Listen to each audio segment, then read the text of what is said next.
que vous avez pensé de l'affaire de la tuerie de Toulouse et est-ce qu'on n'est pas en train d'assister justement à une forme d'instrumentalisation de ces événements par l'UMP qui cherche à grossir un peu les muscles avant les élections? Oui, là encore très curieusement, parce que ce qui s'est passé à Toulouse est le fruit de l'impéritie des politiques menées depuis des années. On dit 10 ans pour impliquer Nicolas Sarkozy, mais la gauche n'a pas fait mieux. Que ce personnage, Mera, ait touché illégalement d'ailleurs le RSA, que son logement sans doute ait été pris en charge par je ne sais quelle collectivité, qu'il ait fait plusieurs fois de la prison, qu'il ait été condamné plusieurs fois et relâché très vite, que son train de vie est d'attirer l'attention des policiers et que les policiers en question se sont satisfaits d'une réponse du genre mais je me contente, je ne suis pas un terroriste, je ne suis pas lié à Al-Qaïda, je me contente de faire des cases dans les supermarchés. Ah, c'est tout. Je peux rentrer chez vous, cher monsieur. Je veux dire, il y a un laxisme, y compris dans l'action de la police, sans parler de la magistrature, qui finit par dégoûter d'ailleurs de s'intégrer des gens qui le voudraient, je suis pas sûr que c'est le cas de moi, etc. Mais plus nous reculons et plus nous achetons lâchement la paix sociale en multipliant les avantages de ce genre, plus nous nous dégoûtons de nous-mêmes, nous dégoûtons ceux qui voudraient devenir français, et plus la situation sera explosive. C'est le produit de la lâcheté. Je crois que, je cite souvent une phrase de Nietzsche, la lâcheté devant les conséquences est le signe distinctif de l'homme moderne. Nous sommes modernes en ce que nous sommes lâches devant les conséquences, on recule sans cesse. Et ça donne des méras, et ça donnera beaucoup de drames, évidemment. Car il y a beaucoup en France, il faut l'admettre, on n'arrive pas à l'admettre, un très grand nombre de Français de papier, comme dit Renaud Camus, ils sont Français que par les papiers, qui haïssent la France et qui se considèrent pour des raisons géopolitiques, Afghanistan, Irak et autres, qui se considèrent comme en guerre contre la France. S'ils sont en guerre contre la France, il faut que la France leur fasse la guerre. J'irais même jusqu'à prôner des tribunaux d'exception. Est-ce que derrière on peut pas donc comme on a eu en ex-Yougoslavie, des forces étrangères qui appuyaient des forces internes pour la balkanisation. Est-ce qu'on ne risque pas en France d'avoir un scénario comme ça? C'est le cas. Des groupes entiers sont appuyés par des puissances étrangères. Faut-il en citer? L'Arabie Saoudite, par exemple, dont on est en train de faire la politique en Syrie. Et oui. Le paradoxe de l'UMP, c'est un peu ça aussi, c'est de prétendre... L'UMP ne pense pas, l'UMP, qui se soucie de la France à l'UMP? Pas le président de la République, pas les ministres, ils s'en fichent. Regardez les tours de riz, la politique étrangère française, on en parle peu dans la campagne, et si vous voulez finir là-dessus, je serais heureux, parce que il faut en dire deux mots quand même. Prenons l'exemple de la Libye, parce qu'aujourd'hui, nous sommes le 4 avril, pardon. C'est crucial. Les tours de riz du bombardement de la Libye, de l'armement des rebelles libyens, du désengage de Kadhafi. On peut ne pas le porter dans son cœur, mais Kadhafi, à tout le moins, contrôlait la région pour étendre l'influence de la Libye et contrôler notamment les Touaregs. Bon. Il s'en servait comme arme, mais ce faisant, par un système de prébande, il les contrôlait. Contrôler d'ailleurs les flux migratoires de surcroît. Et c'était pour nous un interlocuteur. Il y avait des choses à attendre de nous de lui, etc. Ouais, que se passe-t-il? Kadhafi disparaît. Alors d'une part, les Touaregs se sont armés à Giorno, non seulement dans les armes libyennes, à la faveur des désordres, mais aussi dans les armes que nous avons livrées aux rebelles. Et maintenant envahissent le nord du Mali, la chose est faite. Et on peut craindre, ils envahissent l'ensemble du Mali. Quand on est à Tombouctou, on peut être à Bamako, et créer un califat très lié à je ne sais quelle autre puissance délibérément islamique, ou réseau, et ce califat au centre de l'Afrique de l'Ouest sera pour nous un souci majeur, car il déstabilise notamment le Niger, la Mauritanie, possiblement le Maroc et l'Algérie, le Burkina Faso, enfin l'ensemble d'une zone qui pour nous est tout à fait vitale. Si je dis ça, c'est pour insister sur les conséquences. Nicolas Sarkozy n'a jamais pensé un quart de seconde aux conséquences à long terme du coup, car c'était pour lui un coup en compagnie de son ami Bernard-Henri Lévy, qui consisté à bombarder Tripoli. Il faut avoir un souci de la France pour songer aux conséquences à long terme. Il faut par exemple aussi s'appuyer sur le ministère des Affaires étrangères plutôt que sur M. Darlan-Henri Lévy. Et justement, c'est ceux qui ont un intérêt à redessiner le Moyen-Orient en s'appuyant sur les islamistes depuis des décennies, presque ce sont les Américains finalement. Les Américains sont complices de l'extrémisme islamiste partout.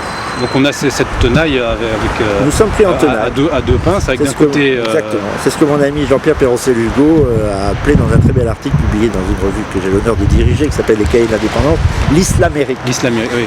C'est un concept qui dit beaucoup de choses sur la tenaille dans laquelle nous sommes prises. Mais qui pense cette tenaille? Au Quai d'Orsay, on la pense. À l'Élysée, j'en suis pas sûr. Mais justement, comment desserrer cette tenaille? Est-ce qu'on doit d'abord desserrer la pince islamique ou d'abord la pince mondialiste? Alors moi j'ai une réponse, je la livre comme une hypothèse probable, mais je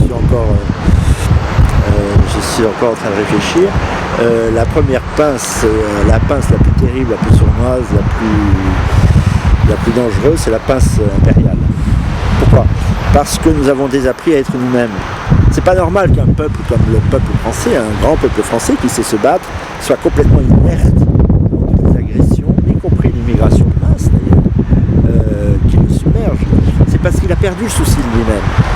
Ça c'est très grave. Il a perdu le souci de lui-même parce qu'au fond il est tombé sous une tutelle. Une tutelle à deux reprises, après la Première Guerre, après la Seconde Guerre mondiale, une tutelle américaine qui s'est traduite très vite. Et ça a été une diplomatie pensée, efficace, redoutablement efficace, par une tutelle intellectuelle et culturelle. Ce que l'on peut appeler une colonisation des esprits. Pour reprendre un livre d'Yves Eudes. Quand les esprits ont été colonisés tout au long des années 20, ça a commencé dans les années 20, les années 30, les années 40, les années 50, les années 60, les années 70, combien. Il y a un coup de frein justement après la guerre, dans les années 50 et 60, mais c'est reparti dans les années 70, 80, etc. C'est ça qui a coupé les racines de la France et qui fait que les Français n'ont pas le réflexe de défense, l'esprit de défense, parce que nous ne savons pas qui nous sommes. C'est ça ce qu'il y a de pire. C'est l'être français qui souffre en ce moment, qui est trop affaibli dans la tête des Français pour qu'ils aient l'idée de se défendre. C'est peut-être l'être français qu'il faut restaurer, mais ça, il ne faut pas le restaurer vis-à-vis de l'islamisme, il faut d'abord le restaurer vis-à-vis de l'hégémonie impériale, américaine en fait. Vous appuyez sur un bouton de télévision, vous voyez quand même pas des prônes en direct de la Mecque, vous voyez des feuilletons américains. C'est pas en arabe ou en turc que l'on enseigne dans les universités françaises d'un nombre plus élevé de filières spécialisées, c'est en anglais ou en américain.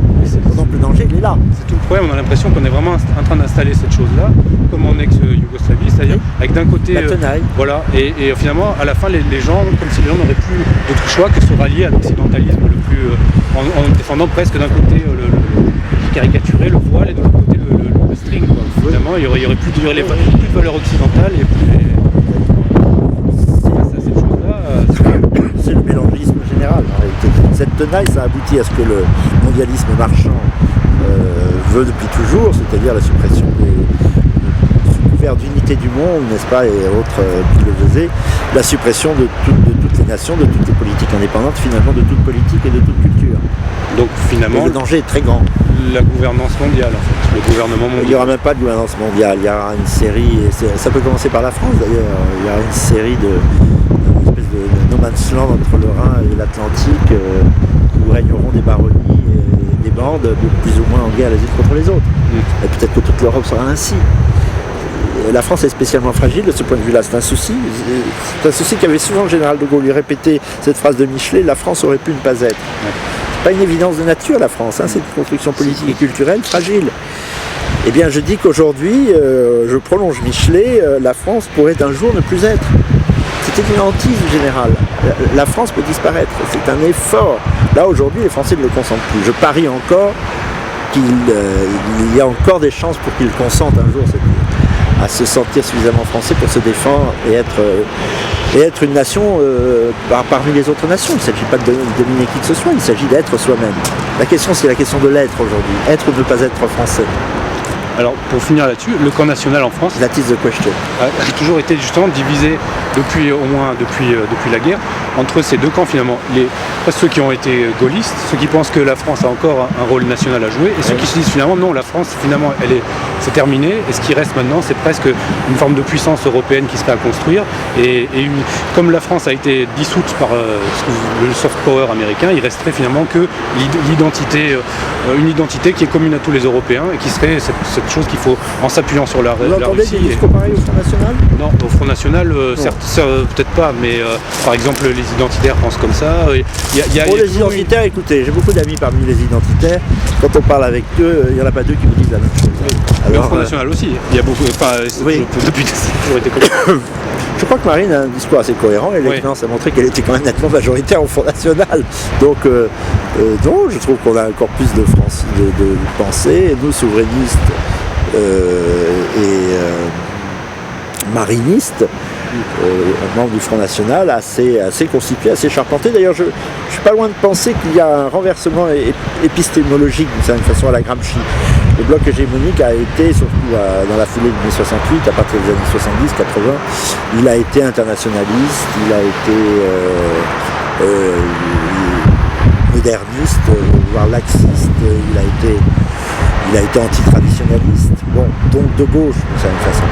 Et je crois que ça se renverse. Je crois que le produit de cette vague qui était très hégémonique, qui est encore hégémonique dans la presse, l'édition, les médias, le patronat, etc., est en train de s'affaiblir et qu'il y a, comme tous les 30 ans en réalité, il y a un renversement épistémologique. Et c'est peut-être la chance de la restauration d'une droite nationale, justement. Merci Paul-Marie.